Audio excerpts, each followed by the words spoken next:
Ассалаумағалейкум қазақ елі. Бүгін 22 ақпан 2024 жыл. Міне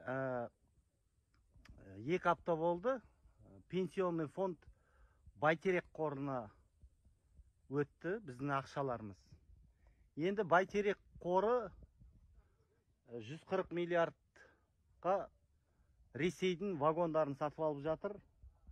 Біздің пенсионный ақшамызға Ресей 3 жылу станция салады.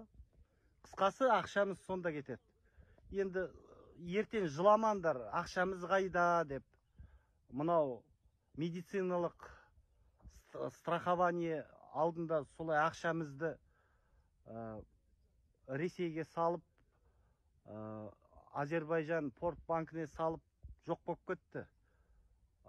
Ұрлаған адамдар Америкаға қашып кетті. Қазір сіз сапалы медициналық қызмет ала алмайсыз.